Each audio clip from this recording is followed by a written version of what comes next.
Hello guys, welcome to physio Vigyan. Assessment की series में हमारा अगला टॉपिक है कार्डियोथोरेसिक असेसमेंट। मतलब कि हमारा रेस्पिरेटरी सिस्टम और हमारा कार्डियक सिस्टम, इनका कंबाइंड असेसमेंट हम कैसे करते हैं वो सीखेंगे।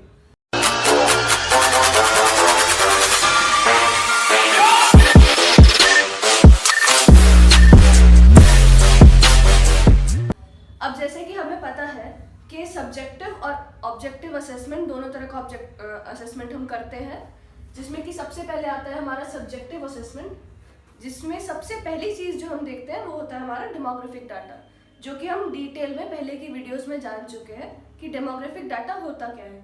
लेकिन फिर भी उसमें हम क्या क्या पूछते हैं, जैसे कि name, age, gender, address, patient का religion, occupation, IPD OPD number, उसका मोबाइल नंबर, ये सारी चीज़ें आप डेमोग्राफिक डाटा में पूछते हो। इसके बाद की क्या चीज़ आती है, चीफ कंप्लेंट्स। अब चीफ कंप्लेंट्स रेस्पिरेटरी या कार्डियो रेस्पिरेटरी के पेशेंट में क्या क्या मिल सकती हैं आपको। सबसे पहली चीज़, ब्रीदिंग डिफिकल्टी मिल सकती है, डिस्निया मिल सकता है, ब्रेथलेसनेस, कफ मिल सकती है, उसको सांस लेते हुए साउंड आ सकता है, वीजिंग हो सकती है, ठीक है, डिजीनेस फील हो सकता है, फटीग फील हो सकता है, वो बहुत ज़्यादा उसको कंजेशन, चेस्ट कंजेशन हो सकता है उस कंजेशन की वजह से उस पेशेंट को एंजाइना भी आ रहा हो, चेस्ट पेन हो रहा हो, प्लूराइटिस हो रहा हो। तो ये सारी चीज़ें जो है वो आपकी चीफ कंप्लेंट्स में आ सकती है। इसके बाद एसोसिएटेड कंप्लेंट्स, मतलब कि वो मेजर कंप्लेंट नहीं है पेशेंट की, लेकिन उसके साथ एसोसिएटेड है, उसकी वजह से कुछ और प्रॉब्लम्स भी हो रही हैं। तो वो कौन कौन सी होती हैं, जैसे कि हेमोप्टिसिस हो सकता है, बहुत ज़्यादा स्वेटिंग हो सकती है पेशेंट को, हाइपरटेंशन भी हो सकता है इसकी वजह से, बीपी बढ़ सकता है, भूख कम लग सकती है क्योंकि बहुत ज़्यादा हेडेक हो रहा है, हाइपरटेंशन हो रहा है, तो पेशेंट को भूख नहीं लगेगी, नॉजिया, वॉमिटिंग सा फील होगा, उसको वेट लॉस हो सकता है क्योंकि ऑक्सीजन डिमांड जो है बॉडी की वो पूरी नहीं हो पा रही है क्योंकि ब्रीदिंग प्रॉपर नहीं है, वीकनेस हो सकती है, फटीग हो सकता है। अब जब इंसान सांस नहीं ले पा रहा है तो उसको नींद या सोने में भी बहुत ज़्यादा प्रॉब्लम आ सकती है। नेक्स्ट आ गई हमारी हिस्ट्री। तो सबसे पहली आ जाती है प्रेजेंट हिस्ट्री, मतलब या फिर हिस्ट्री ऑफ प्रेजेंट इलनेस, कि अभी जो उसको प्रॉब्लम हुई उसकी हिस्ट्री क्या है, ठीक है। उसमें ब्रेथलेसनेस हो सकती है, वही डिस्निया, फिर कफ हो सकता है। अब इसमें आप डिटेल्ड हिस्ट्री लेते हो इस चीज़ की, ठीक है। आपने सिर्फ ये नहीं पूछना है कि हाँ ब्रेथलेसनेस है, कफ है, नहीं है, नहीं, आप कफ है यदि है तो फिर वो किस टाइप का कफ है, कितना कफ आ रहा है, कब कब आ रहा है, उसके एग्रेवेटिंग फैक्टर्स क्या है, उसके रिलीविंग फैक्टर्स क्या है, ड्राई कफ है या फिर वेट कफ है या फिर बलगम आ रहा है कि नहीं, अगर कफ आ रहा है या फिर स्पूटम आ रहा है तो फिर वो किस कलर का है, क्या कंसिस्टेंसी है, थिकनेस क्या है, विस्कोसिटी क्या है, और उसका अमाउंट कितना है, ये सारी चीज़ें जो है आप प्रेजेंट हिस्ट्री में लेते हो, ठीक है। हिमोप्टिसिस है कि नहीं, चेस्ट पेन वगैरह, ये सब आप पूछोगे। नेक्स्ट आ जाती है हमारी पास्ट हिस्ट्री। पास्ट हिस्ट्री में हम सर्जरीज का पता करते हैं, मेडिकेशंस पूछते हैं, हॉस्पिटलाइज हुए थे पहले कभी, वो सब पूछते हैं। इंजरीज के बारे में पता करोगे, कुछ ट्रॉमा हुआ था, इंजरी हुई थी, एक्सीडेंट हुआ था जिसके बाद से आपको ये प्रॉब्लम आ रही है, या फिर कुछ उनको पास्ट में हिस्ट्री रही हो एलर्जीज की, या फिर पॉलन एलर्जी रही हो, डस्ट एलर्जी रही हो, स्मोक एलर्जी रही हो, किसी भी प्रकार की मेडिकेशंस उन्होंने ली हों किसी तरह की, जैसे डायबिटीज़ की, ऐसी कोई मेडिकेशन जिसकी वजह से हमारे रेस्पिरेटरी सिस्टम पर इफेक्ट पड़ता है। अगली चीज़ है पर्सनल हिस्ट्री, मतलब कि क्या पेशेंट स्मोक करता है, अल्कोहल पीता है। इस चीज़ में आप और भी चीज़ें चेक कर सकते हो आगे जाकर एग्जामिनेशन में, जैसे कि क्लबिंग वगैरह जो है, अगर स्मोकिंग कर रहा है पेशेंट तो ये सारी चीज़ें आप एग्जामिनेशन में चेक कर सकते हो। नेक्स्ट आ जाती है फैमिली हिस्ट्री, जिसमें कि हम जेनेटिक डिसऑर्डर्स अगर कोई है तो उसके बारे में पूछते हैं। अगली आ जाती है, इसमें ये चीज़ बहुत ज़्यादा इंपॉर्टेंट रहता है कार्डियोथोरेसिक में, ऑक्यूपेशनल हिस्ट्री, क्योंकि हमारी बहुत से रेस्पिरेटरी डिसऑर्डर्स ऐसे हैं जो कि ऑक्यूपेशन की वजह से होते हैं, जैसे कि जो पॉलन ग्रेन्स हैं उनकी वजह से एलर्जीज होती हैं, सीओपीडी, एम्फाइसीमा, ये सारे डिजीजेस, ब्रोंकाइटिस, क्रॉनिक ब्रोंकाइटिस, ये सब आपको ऑक्यूपेशनल डिजीजेस होते हैं, ठीक है। एस्बेस्टोसिस। अब कहीं भी आप किसी भी तरह का काम कर रहे हो, आपकी जो जॉब है उसमें आप किसी एलर्जन के कांटेक्ट में आ रहे हो, या फिर पॉल्यूटेंट्स के कांटेक्ट में आ रहे हो, आप स्मोक के कांटेक्ट में आ रहे हो, फाइबर्स होते हैं कुछ जो कि डिसऑर्डर्स कॉज करते हैं, तो या फिर किसी केमिकल के कांटेक्ट में आ रहे हो, अगर ऐसा कुछ है तो उसकी वजह से आपको रेस्पिरेटरी सिस्टम के डिसऑर्डर्स हो सकते हैं या फिर कार्डियोथोरेसिक डिसऑर्डर्स हो सकते हैं। तो ऑक्यूपेशनल हिस्ट्री लेना बहुत ज़्यादा ज़रूरी होता है।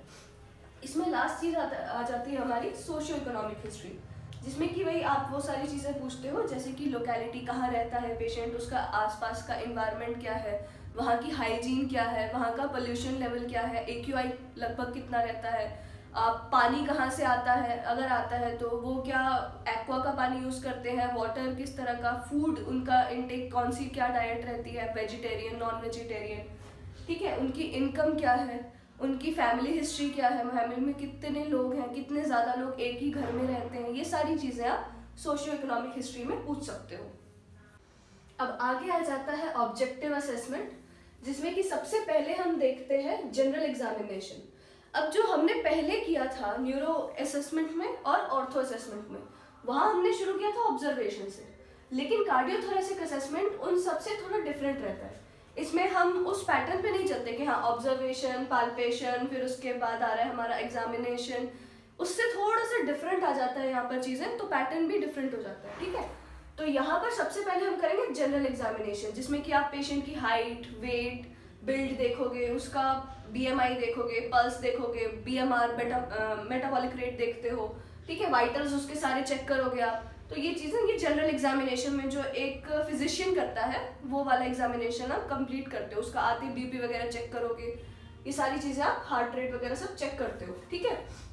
फिर उसके बाद आप ऑब्जर्व करते हो, और इसमें बहुत सारी चीज़ें हो जाती है ऑब्जर्व करने के लिए, कि आपको एप्रीहेंशन देखना है, फेशियल एक्सप्रेशन देखना है, ठीक है, उसकी आईलिड्स की ड्रूपिंग देखनी है, टोसिस जिसे कहते हैं, साइनोसिस देखना है, मतलब कि ब्लू डिस्कलरेशन तो नहीं आ रहा है लिप्स के अराउंड या फिर फेस के अराउंड या बॉडी में और कहीं पर, क्या वो पर्स लिप ब्रीदिंग कर रहा है या फिर उसका ब्रीदिंग टाइप कैसा है, ठीक है, नेजल फ्लेयरिंग, मतलब कि जो ये नेजल लेवला है क्या उसको बहुत ज़्यादा एक्सपैंड कर रहा है, एक्सेसरी मसल्स जो हमारी होती हैं चेस्ट की, क्या उनका बहुत ज़्यादा यूज़ कर रहा है ब्रीदिंग के लिए, राउंडेड शोल्डर्स या पोस्चर तो बिगड़ा हुआ नहीं है, उसका पोस्चर ऑब्जर्व करोगे तुम, नेक प्रोट्रूडेड तो नहीं है ऐसे आगे को, ठीक है, फॉरवर्ड नेक पोस्चर तो नहीं है, फिर उसके बाद काइफोसिस या फिर और किसी तरह की डिफॉर्मिटी तो नहीं है, चेस्ट वॉल डिफॉर्मिटी तो नहीं है, ठीक है, ब्रीदिंग का टाइप क्या है, मतलब रैपिड, शैलो, किस टाइप की ब्रीदिंग है, ये सारी चीज़ें देखोगे, पैटर्न क्या है, एब्डोमिनोथोरैसिक या थोरैको एब्डोमिनल पैटर्न है, क्लबिंग है कि नहीं, क्लबिंग हम इस तरह से चेक करते हैं, ठीक है, दोनों नेल्स को ऐसे जोड़ कर रखते हैं और देखते हैं उसके बीच में एक डायमंड शेप बन रहा है हल्का सा कि नहीं, अगर नहीं बन रहा है तो मतलब कि पेशेंट को क्लबिंग है। तो इसका सबसे मेन कॉज होता है क्लबिंग का स्मोकिंग। अगर कोई भी पेशेंट बहुत क्रोनिक स्मोकर है, वो बहुत टाइम से स्मोकिंग कर रहा है, तो उसके टीएल्स में आपको क्लबिंग मिल जाएगी। इसके बाद आ जाती है ट्रेमर्स या फिर इडिमा। तो ये सारी की सारी चीज़ें जो है आप ऑब्जर्व करते हो कार्डियोथोरेसिक असेसमेंट में। इसके बाद आ जाता है पाल्पेशन। पाल्पेट क्या क्या करोगे, ये जो ट्रेकिया है, ट्रेकियल शिफ्ट को पाल्पेट करते हो आप, ठीक है, कि ट्रेकिया जो है उसकी अलाइनमेंट प्रॉपर है कि नहीं, या फिर वो कहीं इधर राइट साइड को शिफ्ट है या लेफ्ट साइड को शिफ्ट है या अपवर्ड्स या डाउनवर्ड सुपीरियर इन्फीरियर शिफ्ट है, ये चेक करते हो, ठीक है। असेसरी मसल्स अगर ज़्यादा यूज़ हो रही हैं तो उसमें टेंडरनेस भी आ जाती है, तो उनकी टेंडरनेस चेक करते हो। लिम्फ नोड्स जो हैं इस पूरे रीजन के, आप लिम्फ नोड्स देखते हो, पाल्पेट करते हो कि क्या उनमें स्वेलिंग तो नहीं है, क्या उनमें टेंडरनेस है, ये सारी चीज़ें देखते हैं। हम टेक्टाइल वोकल फ्रेमिटस देखते हैं, जिसमें कि रेजोनेंट है साउंड, हाइपर रेजोनेंट है या फिर डल साउंड आ रहा है।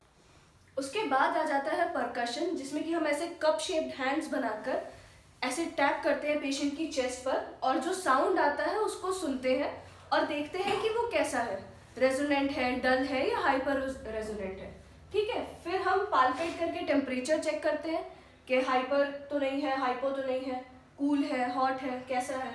इडीमा चेक करते हैं पेशेंट का कि स्वेलिंग है, और अगर इडीमा है तो पिटिंग है, नॉन पिटिंग है, ये सारी चीज़ें आप पाल्पेट करके देखोगे। इसके बाद आ जाता है ऑस्कल्टेशन, जो कि आप स्टेथो के यूज से करते हो। अब आप ऑस्कल्टेट करके कैसे कैसे या क्या क्या चीज़ें चेक करोगे। ऑस्कल्टेशन सबसे पहले तो जो ब्रेथ साउंड्स का ऑस्कल्टेशन होता है वो दो शेप में होता है, या तो आप ऐसे एस बनाते हो चेस्ट पे, यहाँ यहाँ यहाँ यहाँ यहाँ यहाँ ऐसे चेक करते हुए जाते हो, या फिर आप इनवर्स सी बनाते हो ऐसे दोनों साइड पे, ठीक है। तो मतलब कि या तो आप इस तरह से एस बनाते हुए चेक करोगे, या तो आप यहाँ से ऐसे उल्टा सी बनाते हुए दोनों साइड पे चेक करोगे। Same with posterior side, posterior side में भी सेम तरीके से करते हैं, लेकिन स्कैपुला के मीडियल बॉर्डर पे चेक करते हैं हम। जो ऐसे सी बनाते हैं वो स्कैपुला के मीडियल साइड पर करेंगे, स्कैपुला के ऊपर चेक नहीं करते। ठीक है, ये तो हमारा ऑस्कल्टेशन कैसे करते हैं। अब ऑस्कल्टेट क्या क्या चीज़ें करते हैं, स्टेथो पे आप क्या क्या चीज़ें सुनोगे और आप कैसे असेस करोगे कि हाँ वो ज़्यादा है कम है।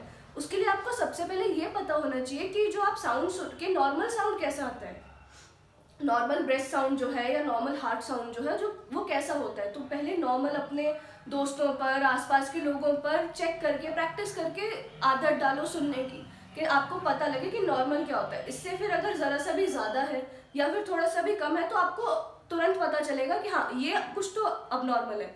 बेशक आपको ये नॉलेज नहीं होगा कि हाँ क्या अबनॉर्मेलिटी है उसमें या फिर क्या क्लासिकल फाइंडिंग है, लेकिन आपको इतना तो पता चल जाएगा कि अबनॉर्मल साउंड है।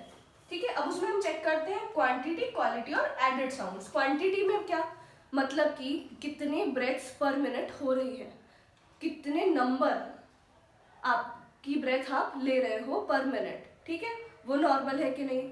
दूसरा आ जाता है क्वालिटी, मतलब कि साउंड ब्रेथ की क्वालिटी कैसी है, डीप ब्रेथ है, शैलो ब्रीदिंग है, किस टाइप की ब्रीथ ले रहे हो, ये चीज़ें। उसमें कुछ अलग से एडेड साउंड तो नहीं आ रहा है, जैसे वीजिंग, रोंकाई या स्नोरिंग साउंड आ रहा है, विस्लिंग सा साउंड आ रहा है, क्रैकलिंग सा साउंड आ रहा है एडेड ब्रेथ में। तो ये चीज़ें आप ऑस्कल्टेट करते हो।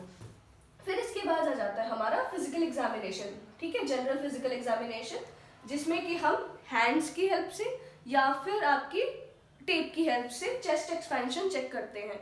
चेस्ट एक्सपेंशन एक नॉर्मल अडल्ट का 2 इंचेस या फिर 5 सेंटीमीटर्स होना चाहिए नॉर्मली, लेकिन अगर उससे कम आता है तो मतलब कि वो अब नॉर्मल है, उससे कम नहीं होना चाहिए। ठीक है, उसके बाद आ जाता है ईटीटी। आप ईटीटी करके देखोगे पेशेंट का, अगर पोस्ट ऑप है तो भी ईटीटी करते हैं जनरली, अगर नॉर्मल पेशेंट है तो उसमें हम इतना इजीली ईटीटी नहीं करते हैं। ठीक है, स्ट्रेस एर्गोमेट्री भी सेम, अगर पोस्ट ऑपरेटिव है या फिर ऐसा है कि हाँ बहुत टाइम से बेड रेस्ट पे था पेशेंट, तो तब हम जनरली कराते हैं। ठीक है, उसके बाद आ जाती है इन्वेस्टिगेशंस, कि क्या क्या इन्वेस्टिगेशंस आप करोगे। उसमें ये सारी चीज़ें जैसे कि ECG, blood test, sputum culture बहुत ही इंपॉर्टेंट है रेस्पिरेटरी के लिए, स्पूटम कल्चर, एक्सरे। एक्सरे की फाइंडिंग्स आप क्या क्या देखते हो उस सब में, कि हाँ आपको कार्डियोमेगैली दिख रही है, लंग्स में क्या क्या दिख रहा है, नीमोथोरैक्स, हीमोथोरैक्स, ये सारी चीज़ें भी आपको एक्सरे में बहुत हद तक पता लग जाती हैं। अगर कुछ ट्यूमर है या कोई भी अबनॉर्मलिटी है तो बहुत हद तक एक्सरे में आप पता लगा सकते हो। एबीजी एनालिसिस करवाओगे, स्पायरोमेट्री और एक बॉडी प्लेथिस्मोग्राफी होती है। ठीक है, ये सारी चीज़ें आप असेसमेंट में देखते हो। इसके बाद का जो पार्ट है वो बिल्कुल पिछले वाले की तरह सेम ही है, जिसमें कि आप डायग्नोसिस, डिफरेंशियल डायग्नोसिस और मैनेजमेंट जो है वो बनाते हैं। मैनेजमेंट एक अलग चैप्टर है या एक अलग पार्ट है असेसमेंट से, लेकिन आप जो असेसमेंट शीट बनाते हो उसी में एंड में आप मैनेजमेंट लिखते हो, जिसमें कि आप हर तरह का मैनेजमेंट बताओगे, dos and don'ts, home exercise therapy या फिर जो आप ऑन क्लिनिक करते हो वो सारी चीज़ें आप मेंशन करते हो। Thank you.